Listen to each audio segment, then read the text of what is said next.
Hello class, आज का जो लेक्चर है वो हम शुरू करते हैं अल्लाह के बाबरकत नाम से। बिस्मिल्लाह रहमान रहीम। आज के लेक्चर का टॉपिक है factors affecting resistance of a conductor. ये जो कंडक्टर आप देख रहे हैं या ये वायर्स जो आप देखते हैं, इनकी जो रेजिस्टेंस होती है ये किन फैक्टर्स के ऊपर डिपेंड करती है, आज उसको डिस्कस करेंगे। ये हमारी स्कीम ऑफ लेक्चर आ रही है। सबसे पहले हम डिस्कस करेंगे रेजिस्टेंस क्या होती है, उसके बाद हम factors affecting resistance of a conductor को डिस्कस करेंगे, लेंथ ऑफ वायर को डिस्कस करेंगे। पहला फैक्टर वो किस तरह से इम्पैक्ट होती है, असरअंदाज होती है आपकी रेजिस्टेंस पे कंडक्टर की। दूसरा जो फैक्टर है वो है जी cross sectional area of the wire. Cross sectional area wire का किस तरह इम्पैक्ट करता है। उसके बाद जी resistivity of the material composing the wire, यानी रेजिस्टिविटी जो है उस स्पेसिफिक मटेरियल की जिसका वायर बना हुआ है वो कैसे इम्पैक्ट करती है रेजिस्टेंस के ऊपर। और फिर टेम्परेचर को डिस्कस करेंगे। एट द एंड मैं आपको आज का लेक्चर समराइज करूंगा। तो आइए आज का लेक्चर शुरू करते हैं। सबसे पहले हम पढ़ेंगे कि रेजिस्टेंस क्या है। सबसे पहले हम पढ़ेंगे जी रेजिस्टेंस क्या होती है। Resistance is what hinders the flow of current. Resistance जो है ये एक अपोजिशन होती है करंट के फ्लो को, ये मजम्मत होती है करंट के फ्लो को, मुजाहिमत। और रेजिस्टेंस जो होती है हर मटेरियल की कुछ ना कुछ, all materials have some resistance, हर मटेरियल की रेजिस्टेंस होती है, इसका यूनिट ओम्स होता है। Circuit elements such as light, motors, etc. have much more resistance than the wires. Circuit element जो होते हैं आपके लगे होते हैं, जो रेजिस्टिव लोड लगा होता है आपके पास, बल्ब वगैरह, ये सारी चीजें, इनकी जो रेजिस्टेंस होती है ये ज्यादा होती है as compare to wires and are often just called resistors, और इनको रेजिस्टर्स कहा जाता है। आइए नेक्स्ट स्लाइड पर चलते हैं। जब हमने रेजिस्टेंस को समझ लिया, ये मजम्मत होती है करंट के फ्लो को, अब हम समझते हैं कि एक वायर जो है उसकी रेजिस्टेंस किन फैक्टर्स के ऊपर डिपेंडेंट होती है। Factors affecting resistance of a conductor, कौन से फैक्टर्स हैं जो कंडक्टर की रेजिस्टेंस के ऊपर इम्पैक्ट डाल रहे होते हैं। The resistance of a given piece of wire और conductor depends on four factors. जो भी रेजिस्टेंस होती है किसी भी क्या कहते हैं वायर की, कंडक्टर की, वो चार फैक्टर्स पर डिपेंड करती है। नंबर वन फैक्टर जो है लेंथ ऑफ वायर, वायर की लेंथ के ऊपर डिपेंडेंट होती है। Cross sectional area of the wire, wire का जो एरिया होता है क्रॉस सेक्शनल, उस पर डिपेंडेंट होती है। Resistivity of the material composing the wire, और मटेरियल की रेजिस्टिविटी, जिस चीज का वो मटेरियल का वायर बना हुआ है, वो कॉपर का है, वो आयरन का है, वो एल्यूमिनियम का है। टेम्परेचर ऑफ द कंडक्टर और वायर, उसका टेम्परेचर क्या है।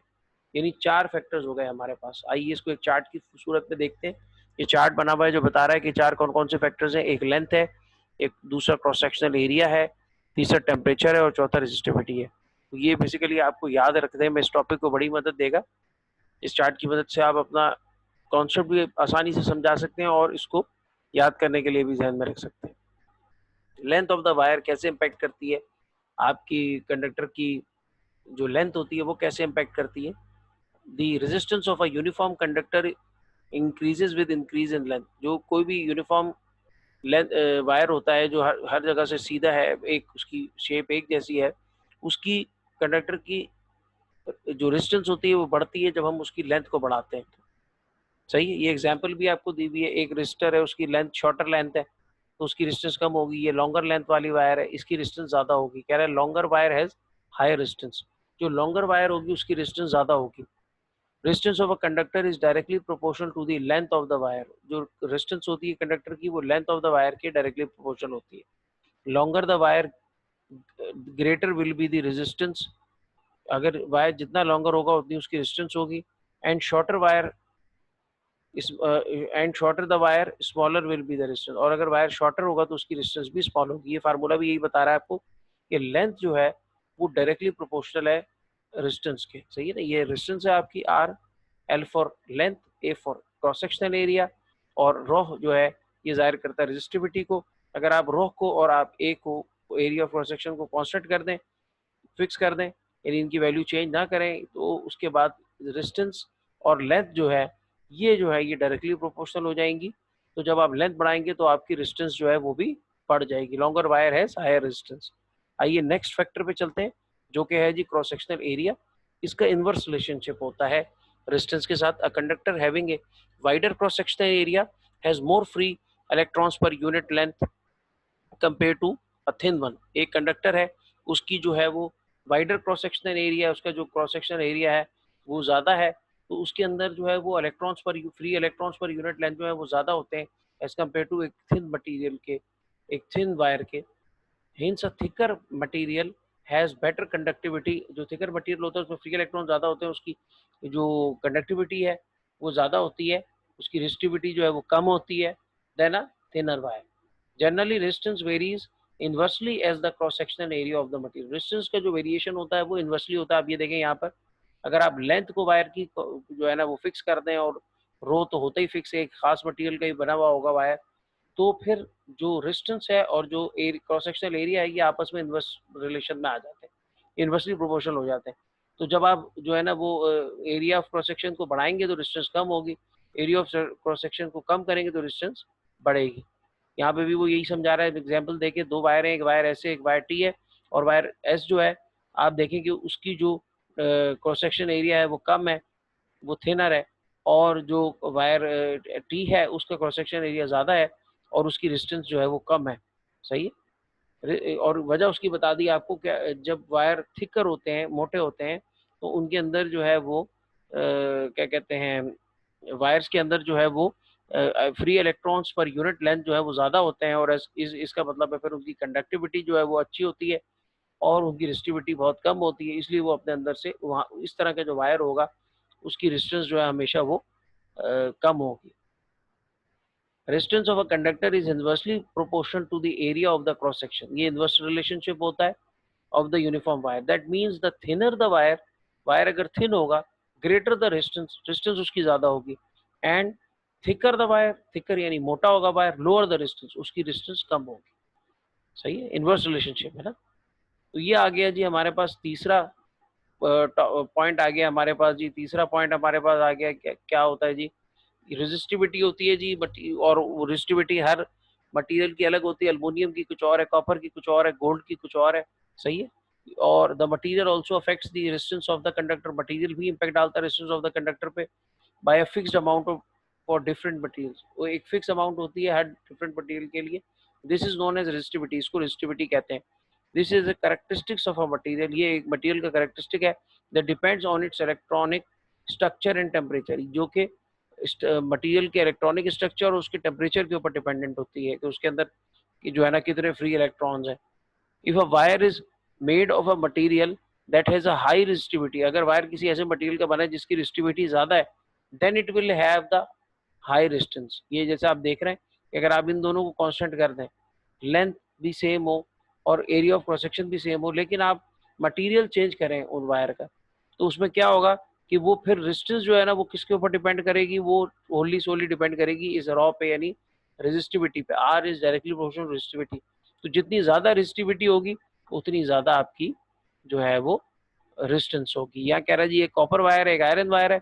आयरन वायर है हायर रेजिस्टिविटी, आयरन वायर की रेजिस्टिविटी हायर है, इसका मतलब इसकी रेजिस्टेंस भी ज्यादा होगी। ये देखें आप, आपके पास एक चार्ट बना हुआ है 20 डिग्री सेंटीग्रेड पे। सही है। उसके अंदर आप देखें मुख्तलिफ मटीरियल्स नजर आ रहे हैं और उनकी रेजिस्टिविटी आ रही है। सबसे जो कम है वो कॉपर जो है वो उसकी है अपना सिल्वर की है, उसके बाद कॉपर की है। मैंने आपकी तवज्जो दिला दी। सिल्वर बड़ा महंगा होता है तो उसको यूज नहीं किया जाता एज वायर, कॉपर जो है उसको एज वायर यूज किया जाता है। सही। टेम्परेचर का क्या इम्पैक्ट होता है, हम बात कर रहे हैं मेटल्स की, हम कंडक्टर्स की बात कर रहे हैं, हम उसके अंदर ही दायरे में काम करेंगे। सही है ना। लेकिन सेमीकंडक्टर और इंसुलेटर्स का डिफरेंट बिहेवियर जो है वो डिफरेंस थोड़ा सा डिफरेंट होता है। Increase in temperature enhances vibration of the atoms and thus higher resistance to the flow of current.